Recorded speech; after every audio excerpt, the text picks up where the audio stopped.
Permítanme describirles una escena que el mundo apenas percibió. Un puñado de barcos rebeldes en el Mar Rojo, unos pocos misiles disparados desde uno de los países más pobres del planeta, y de repente rutas de transporte multimillonarias se paralizaron, los precios del petróleo se dispararon, los diplomáticos entraron en pánico y por primera vez en décadas Washington y Tel Aviv no tenían una estrategia clara que seguir. Esto no es solo otra historia de Oriente Medio, es una advertencia. Yemen, una nación sumida en la guerra y la pobreza, acaba de demostrar que en el mundo actual el poder no reside en la riqueza ni en las armas, sino en el conocimiento, dónde atacar.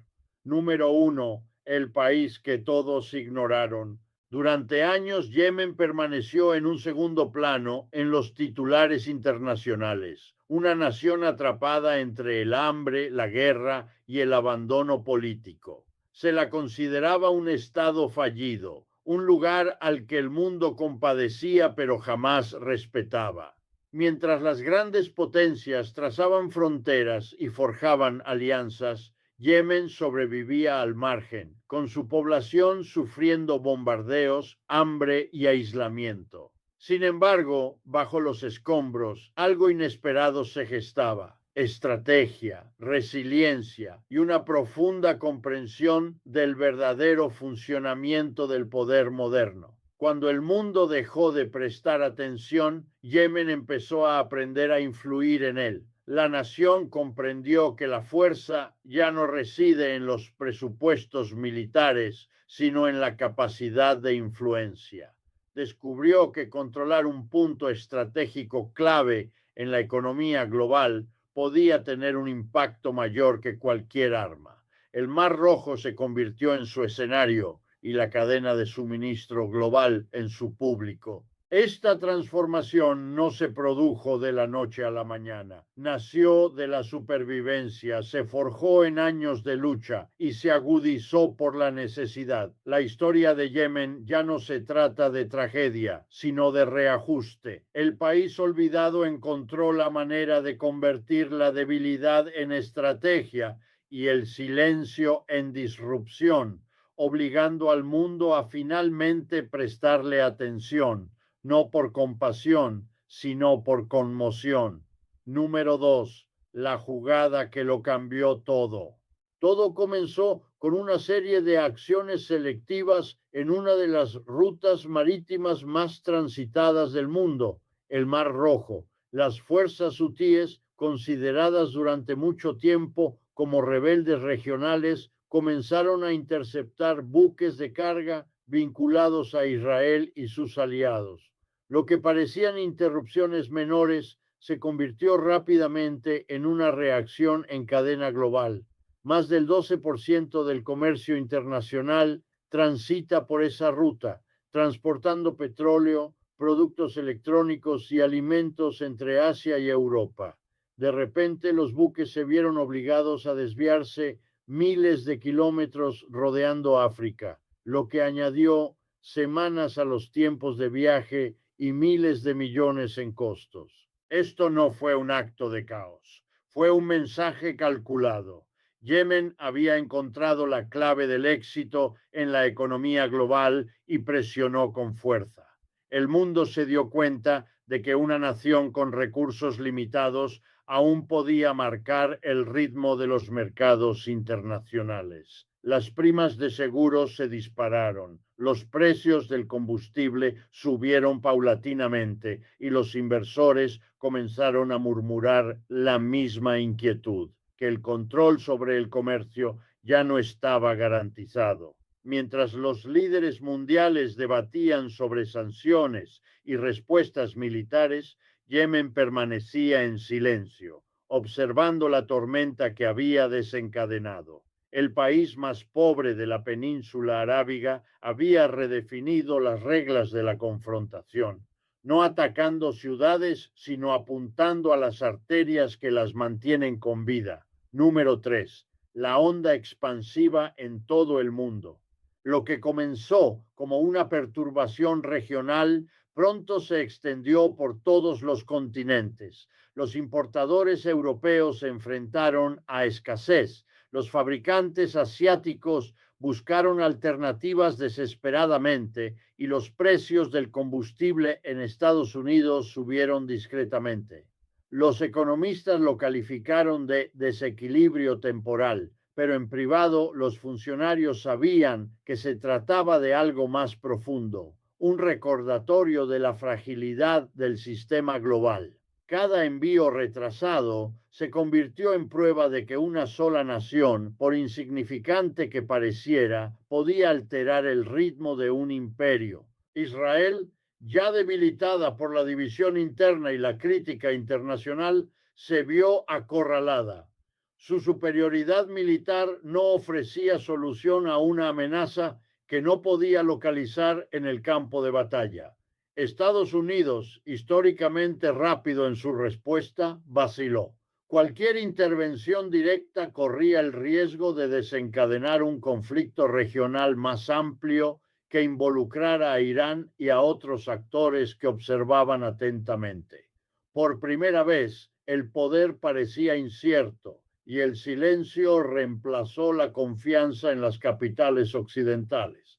Mientras tanto, las naciones más pequeñas del mundo tomaron nota. Yemen había logrado lo que muchos solo soñaban, desafiar la narrativa de la invencibilidad. Desde Latinoamérica hasta África, los líderes comenzaron a reevaluar su dependencia de las rutas y sistemas occidentales. El mensaje era claro. En el siglo XXI, la influencia no se mide en misiles, sino en la capacidad de hacer que los poderosos se detengan. Cuarto, la era de la guerra narrativa. La estrategia de Yemen no era solo militar, sino psicológica. Cada barco interceptado, cada video difundido y cada declaración pública construían una narrativa, la de una pequeña nación abatida por la guerra que se alzaba firme frente a gigantes. No se trataba de territorio, sino de percepción. Al controlar el relato, Yemen transformó la resistencia en reputación. Los hutíes no necesitaban una victoria sobre el terreno, solo necesitaban demostrar que el poder podía cuestionarse, que el miedo podía cambiar las tornas. La audiencia global, observando a través de las redes sociales y las noticias fragmentadas, empezó a ver una vez más a David enfrentándose a Goliat. En un mundo adicto a las imágenes y los titulares, Yemen dominó el arte de la sincronización. Cada acto de desafío se convirtió en contenido, cada alteración del orden público en un mensaje que se difundió más rápido que los comunicados de prensa oficiales. Los gobiernos intentaron controlar la narrativa, pero Internet ya había elegido a su héroe. Lo olvidado se volvió inolvidable. Esta es la nueva frontera de la influencia, no las bombas, sino las creencias. El ascenso de Yemen demostró que quien capta la atención, capta el poder. Reveló un futuro donde las guerras se libran a través de la percepción, donde el silencio puede ser estrategia y donde un solo momento viral puede cambiar las alianzas globales con mayor eficacia que una década de diplomacia. Número 5. El nuevo mapa del poder. Lo que Yemen desató en el Mar Rojo no se limitó a sus aguas. Reveló una realidad que las capitales occidentales se han negado a afrontar durante mucho tiempo. El mundo ya no es unipolar.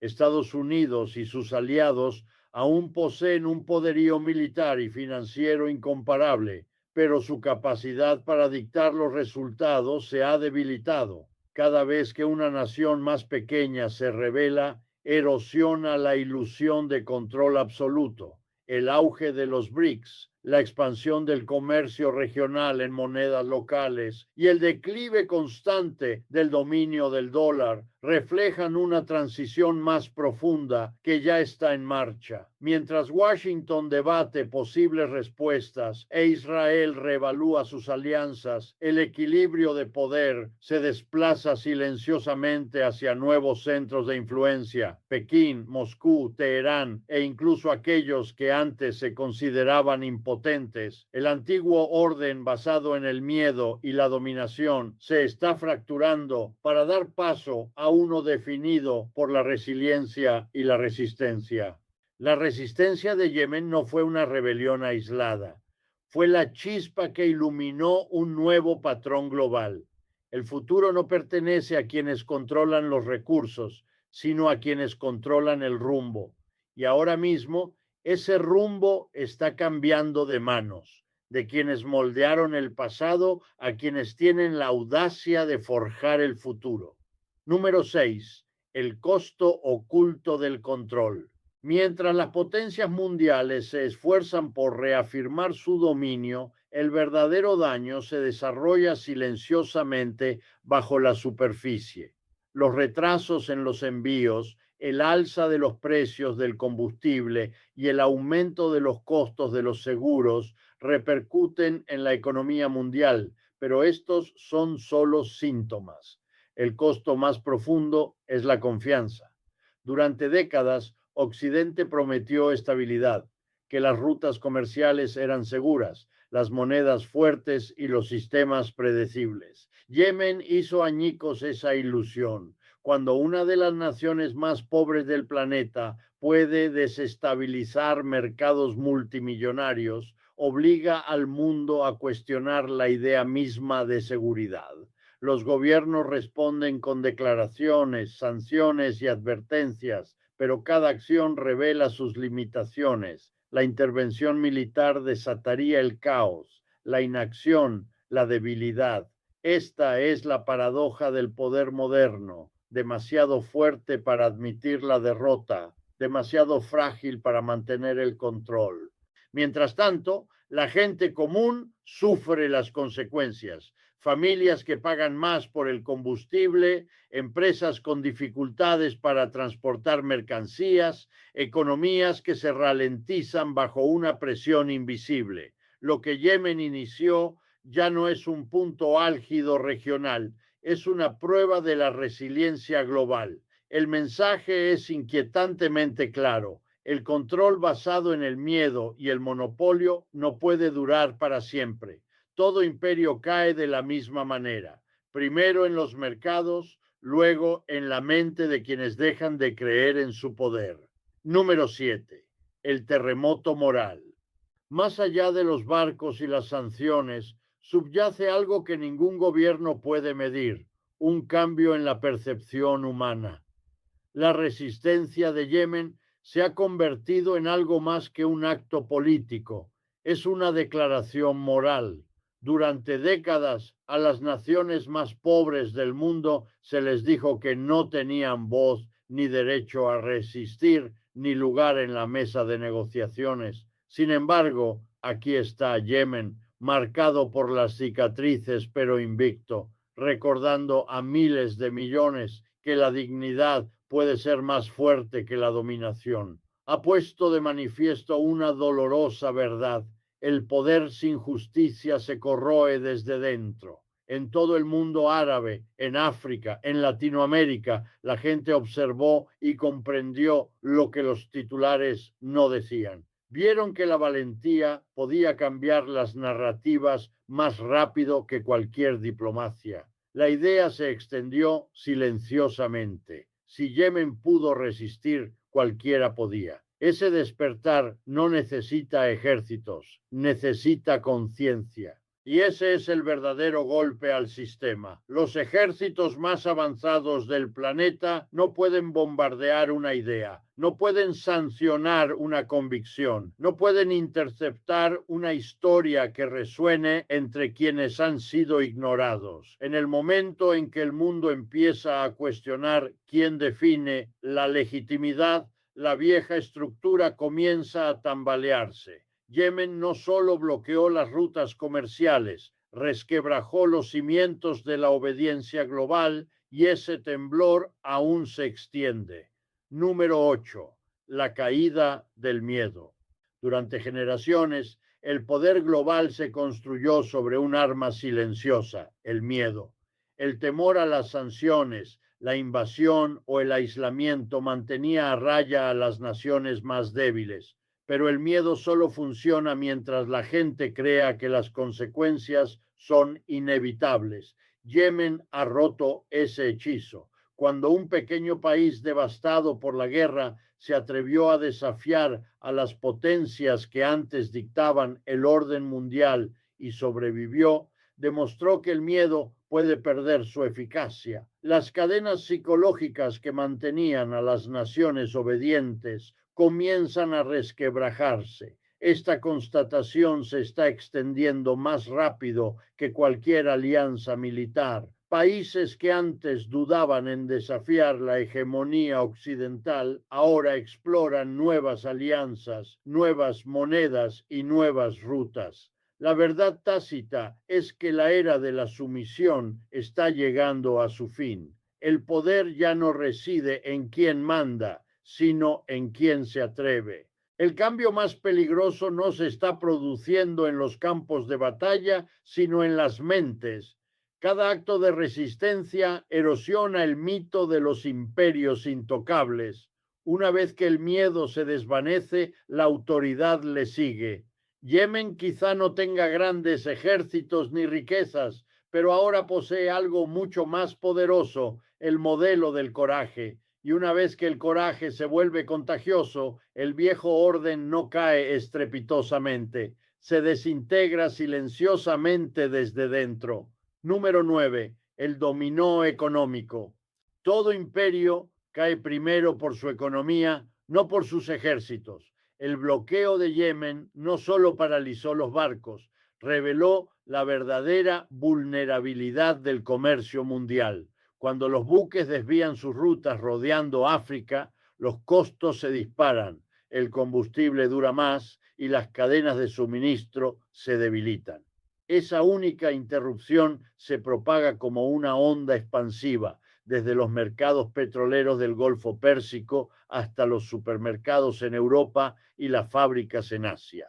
Los economistas la llaman inestabilidad. Los historiadores la llamarán el momento en que el modelo global se resquebrajó. Detrás de cada porcentaje de inflación se esconde una historia de dependencia. Durante años las economías occidentales cimentaron su dominio en la promesa de un comercio fluido y un crecimiento infinito. Pero ahora cada retraso, cada escasez, cada fluctuación de precios revela la misma verdad. El sistema no es sostenible. El mundo que una vez se sometió a los mercados ahora los observa entrar en pánico. Los inversores hablan en voz baja de volatilidad temporal, pero conocen el patrón. Todo colapso financiero comienza con la incredulidad.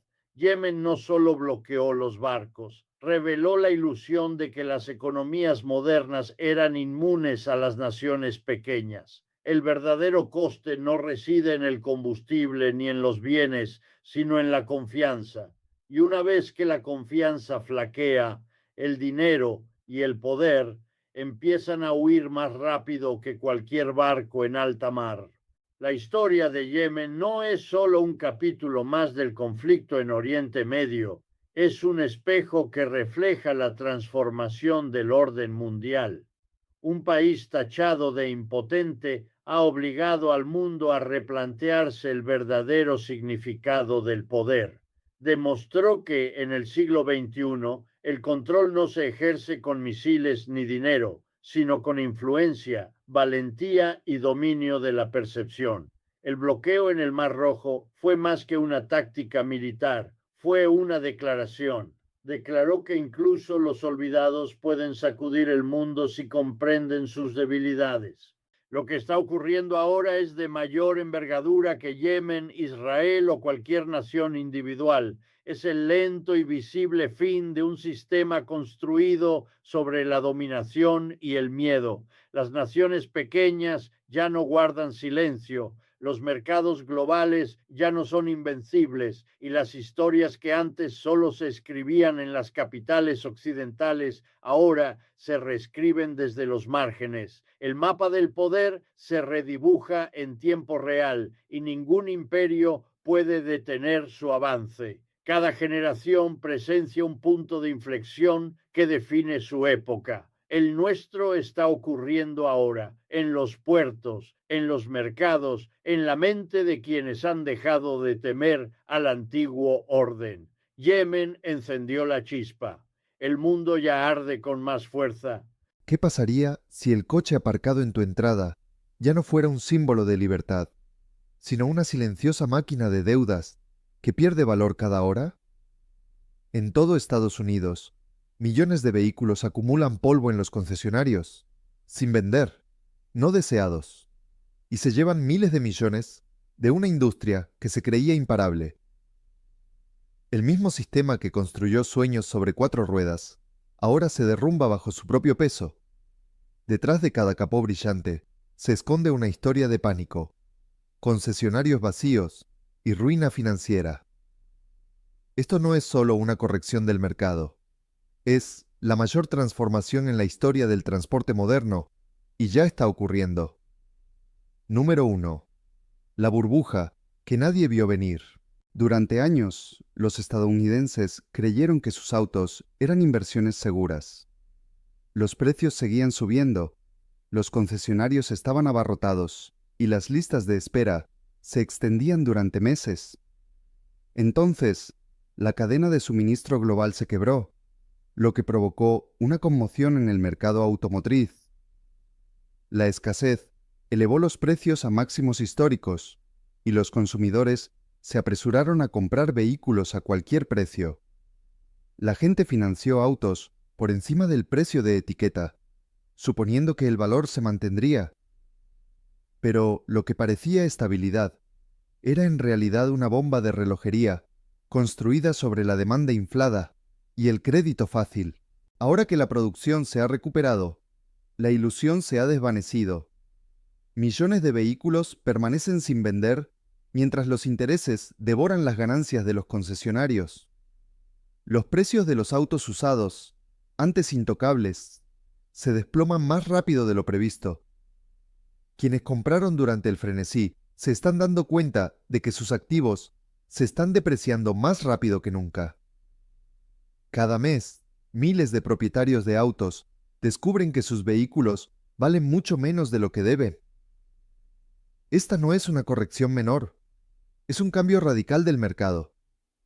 El sistema que premiaba la sobreproducción, la especulación y los préstamos imprudentes se está derrumbando por su propio peso. El mercado automovilístico, antaño símbolo del progreso estadounidense, ahora sirve de advertencia. Muestra la rapidez con la que la confianza se convierte en crisis cuando la realidad alcanza a la deuda. Número 2. Los comerciantes se ahogan en deudas. En todo Estados Unidos, los concesionarios empiezan a parecer cementerios de metal sin vender. Filas de coches nuevos y relucientes permanecen intactas, acumulando polvo a medida que su valor baja cada día. Lo que antes simbolizaba prosperidad, ahora representa una creciente presión financiera. Mantener estacionado cada vehículo cuesta dinero a los concesionarios, un gasto oculto llamado interés sobre el plano. Para muchos, este interés por sí solo drena miles de dólares al día, transformando negocios que antes eran prósperos en pasivos financieros que no paran de crecer. Tras los pulidos suelos de las salas de exposición, cunde el pánico. Los concesionarios se declaran en quiebra discretamente, incapaces de hacer frente a los préstamos solicitados para abastecer sus inventarios. Algunos incluso rebajan los precios en decenas de miles, ofrecen descuentos récord y siguen sin encontrar compradores. No solo los coches de lujo permanecen inactivos, incluso los sedanes y camionetas económicos siguen siendo indeseados. Señal de que la confianza del consumidor se ha evaporado. El modelo estadounidense de concesionarios de automóviles basado en la rotación constante y la financiación fácil, se está derrumbando desde dentro. Cuando las ventas se detienen, el sistema deja de respirar. Los empleados pierden sus empleos, las economías locales se debilitan y cadenas de suministro enteras comienzan a desmoronarse. Lo que comenzó como una desaceleración temporal se ha convertido en un colapso estructural que está reescribiendo el futuro del comercio minorista automotriz para siempre. Número 3. La trampa del consumidor se despliega. Para millones de propietarios de automóviles, la crisis es personal. Creían estar comprando libertad sobre 4 ruedas, pero lo que en realidad adquirieron fue una larga condena financiera. Vehículos que antes parecían inversiones, ahora son pasivos que se hunden. Alguien que financió una camioneta SUV de $60,000 hace 2 años puede deber $55,000 hoy, pero ese mismo vehículo vale apenas $38,000 en el mercado actual. Esta brecha invisible entre el valor y la deuda, conocida como patrimonio neto negativo, se está expandiendo más rápido de lo que nadie esperaba. Los consumidores se encuentran atrapados en préstamos que superan el valor de sus autos. Vender no es una opción porque implica una pérdida enorme y refinanciar solo alarga el sufrimiento. Las familias que antes renovaban sus autos cada pocos años, ahora se ven obligadas a conservar sus vehículos viejos solo para evitar otro golpe financiero. Es un ciclo de desesperación silenciosa que se extiende a todos los niveles de ingresos. Este es el lado oscuro del colapso automotriz. La gente común paga el precio de años de mercados inflados y avaricia corporativa. Cada pago por un auto sobrevalorado es un recordatorio de que ser propietario se ha convertido en una obligación. El sueño de la movilidad se ha convertido en una carga que millones ya no pueden soportar. Número 4. Comienza la congelación de préstamos. Los bancos y las entidades crediticias inundaron el mercado con préstamos fáciles para automóviles, lo que desató un frenesí comprador que parecía imparable. Pero a medida que los precios se desploman y aumentan los impagos, esa puerta se cierra de golpe. Las tasas de aprobación han caído a mínimos históricos, e incluso los compradores con buen historial crediticio se enfrentan al rechazo. Quienes consiguen la aprobación se enfrentan a tasas de interés que resultan exorbitantes, a veces el doble de lo que habrían pagado hace 2 años. Para muchos estadounidenses, tener un auto nuevo ya no es una meta realista, sino una apuesta financiera. Tras puertas cerradas, los prestamistas están en pánico. Ven las cifras. Millones de vehículos se devalúan a un ritmo mayor al de los pagos. Cada nuevo préstamo se convierte en un riesgo que podría volverse tóxico antes de que se pague la primera cuota. Los prestatarios de alto riesgo, que antes eran la columna vertebral de las ventas de los concesionarios, están siendo completamente excluidos.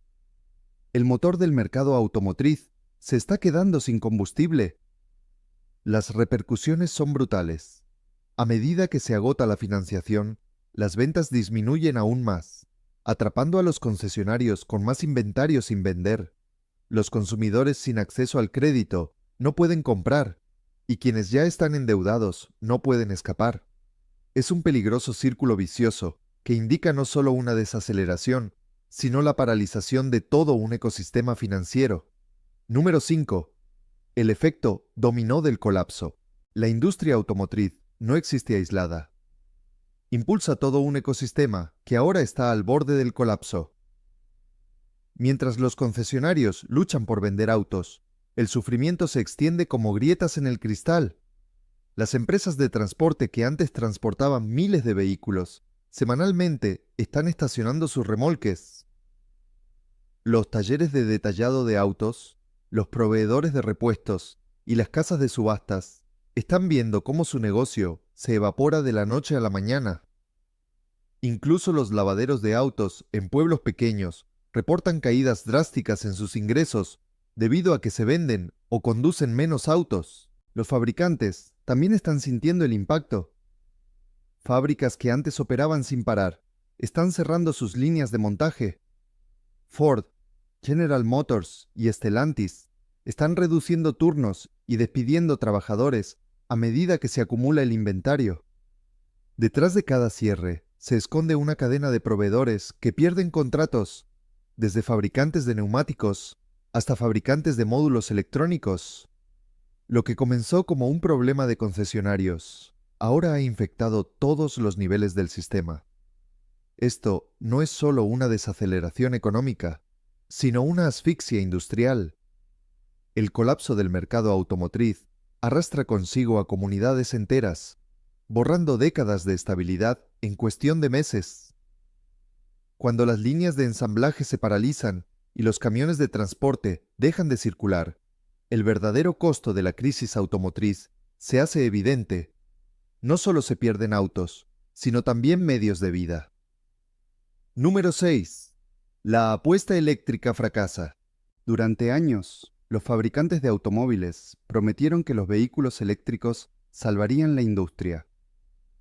Se invirtieron miles de millones en nuevas fábricas, plantas de baterías y campañas de marketing diseñadas para impulsar al mundo hacia un futuro totalmente eléctrico. Pero la demanda nunca llegó como se esperaba.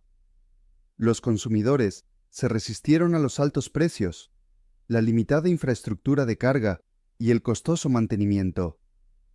Ahora, esos mismos vehículos eléctricos, que se suponía que representaban un avance, están sin vender junto a sus homólogos de gasolina, agotando los recursos de las empresas más rápido que nunca. Ford reportó pérdidas multimillonarias en su división eléctrica, mientras que General Motors lucha por sacar sus vehículos de su plataforma Ultium. Incluso Tesla, el otrora líder intocable, está recortando precios solo para mantener el volumen de ventas. El sueño de la electrificación ha chocado con la dura realidad económica. La producción superó la demanda y el optimismo cegó a los ejecutivos ante la desaceleración que ya se estaba gestando. El resultado es devastador. Recursos que podrían haber estabilizado las operaciones tradicionales se canalizaron hacia programas de vehículos eléctricos sobredimensionados que ahora generan números rojos. Las fábricas están medio vacías, los trabajadores se enfrentan a despidos y los inversores se inquietan. Lo que se suponía que sería la salvación de la industria se ha convertido en otro síntoma de colapso, un costoso recordatorio de que la innovación sin una demanda sostenible puede acelerar el fracaso en lugar de prevenirlo. Número 7. El cambio generacional que se aleja de la propiedad. Una revolución silenciosa está transformando el futuro del transporte. Las generaciones más jóvenes ya no ven la posesión de un coche como símbolo de libertad o éxito. Para ellas, los vehículos representan deuda, costes de mantenimiento y culpa ambiental. Los servicios de transporte compartido, el transporte público y los servicios de movilidad por suscripción han sustituido el deseo de ser propietario. El teletrabajo ha eliminado los desplazamientos diarios y las ciudades están evolucionando para desincentivar por completo el uso del coche personal. El sueño americano de una entrada llena de vehículos se desvanece más rápido de lo previsto. Este cambio no es temporal, sino cultural. Los millennials y la generación Z priorizan las experiencias sobre las posesiones. Prefieren invertir en viajes, educación o conveniencia digital que invertir miles de dólares en un activo que se deprecia. Los fabricantes de automóviles, que partían de la premisa de que todos los adultos eventualmente comprarían un auto, ahora se enfrentan a una realidad donde millones simplemente no lo harán. El impacto psicológico en la industria es enorme. La base misma de su modelo de negocio, la propiedad, está siendo reemplazada por el acceso. Esta generación no quiere ser dueña de la movilidad, quiere usarla cuando la necesite. Lo que antes era una aspiración de toda la vida, ahora se considera una carga obsoleta. Y a medida que esta mentalidad se extiende, el colapso pasa de ser económico a generacional. un cambio irreversible en la forma en que las personas se desplazan por el mundo. Número 8. El gran reinicio automotriz. Lo que está sucediendo ahora no es solo una corrección del mercado, sino el nacimiento de una nueva era del transporte. Los concesionarios gigantescos, llenos de cientos de vehículos, están desapareciendo, reemplazados por centros de movilidad compactos, centrados en pedidos personalizados, servicio y modelos de suscripción. La idea de entrar en un concesionario y salir en coche el mismo día está desapareciendo. En cambio, el futuro pertenece a la movilidad a la carta, donde una sola aplicación da acceso a vehículos compartidos, servicios de transporte e incluso patinetes eléctricos, todo sin necesidad de ser propietario. Esta transformación trasciende la industria. Las ciudades ya están rediseñando sus paisajes. A medida que los estacionamientos se transforman en parques, oficinas y viviendas, las aseguradoras están reescribiendo sus pólizas a medida que la responsabilidad se traslada de los particulares a las empresas que gestionan las flotas. Todo el ecosistema que dependía de la propiedad se está reescribiendo en tiempo real. Para los consumidores, este reinicio trae tanto libertad como incertidumbre. El costo y el estrés de tener un auto podrían desaparecer, pero también lo hará el control. La industria automotriz que dio forma al siglo XX se está desmantelando ante nuestros ojos, dando paso a un sistema basado en el servicio, no en la posesión. La pregunta ya no es ¿qué coche conduces? Es ¿cómo eliges moverte? Y esa respuesta definirá el próximo siglo de la movilidad. Número 9. La nueva economía de la movilidad. El colapso de la propiedad tradicional de automóviles está dando lugar a un modelo económico completamente nuevo, basado en el acceso en lugar de los activos. Los fabricantes de automóviles se están transformando en proveedores de movilidad, ofreciendo paquetes de suscripción que incluyen desde pequeños coches eléctricos hasta todoterrenos de fin de semana. Un solo pago mensual podría pronto cubrir el seguro, el mantenimiento e incluso los créditos para el transporte público. El enfoque está cambiando de vender máquinas a vender movimiento, y ese cambio está reescribiendo todas las ecuaciones financieras en las que se basaba la industria. Estos nuevos sistemas dependerán en gran medida de la tecnología y la infraestructura. La inteligencia artificial gestionará la disponibilidad de los vehículos, mientras que el seguimiento de datos optimizará las rutas y los precios.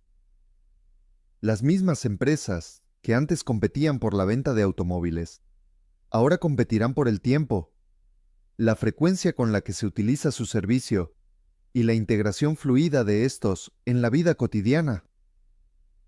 Este cambio representa la etapa final del reinicio del sector automotriz, pero la innovación tiene un costo.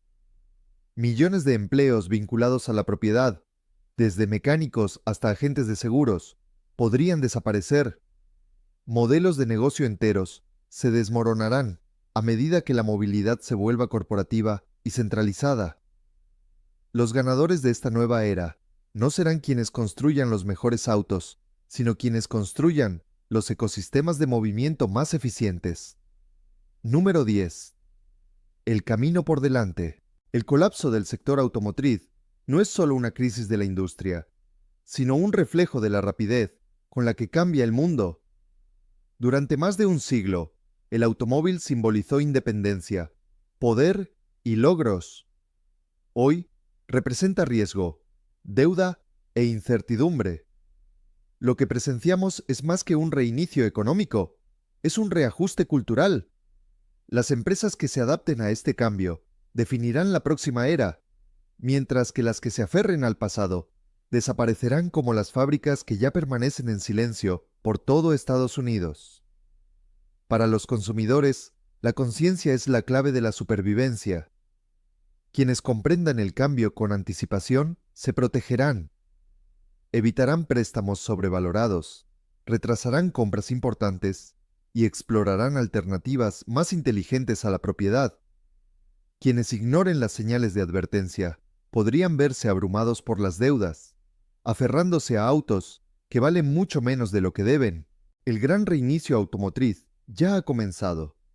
Está desmantelando los sistemas que antaño impulsaron las economías y transformando nuestra forma de movernos, vivir y pensar. La pregunta que se plantea a todos los espectadores es simple pero profunda. ¿Se adaptará a la nueva era de la movilidad o se quedará atrás, entre los escombros de un sueño que ya no impulsa el futuro? El gran colapso automovilístico no es solo una historia de autos sin vender o concesionarios en quiebra. Es un reflejo de cómo el mundo se transforma bajo nuestros pies. Lo que una vez fue símbolo de independencia y ambición se ha convertido en una advertencia sobre la deuda descontrolada y la fe ciega en un crecimiento infinito. Esta crisis ha revelado una dolorosa verdad. El viejo modelo de propiedad, crédito y consumo ya no es sostenible. El sistema basado en la demanda perpetua finalmente se ha quedado sin camino. Para la persona promedio, el mensaje es claro. Adáptese pronto o déjese arrastrar por el cambio. Reconsidere la idea de que un auto es sinónimo de éxito y comience a ver la movilidad como un servicio, no como una posesión. El futuro pertenece a quienes pueden cambiar de rumbo, a quienes comprenden que el fin de una era es simplemente el comienzo de otra. El camino sigue abierto, pero ahora se ve diferente. Desde fábricas en ruinas hasta concesionarios silenciosos, el colapso del mercado automovilístico marca el fin de un sueño centenario. Sin embargo, en sus ruinas se esconde una oportunidad, la de redefinir la libertad, reconstruir sistemas más inteligentes y avanzar hacia un mundo donde el progreso no se mida por lo que poseemos, sino por la eficiencia con la que nos movemos.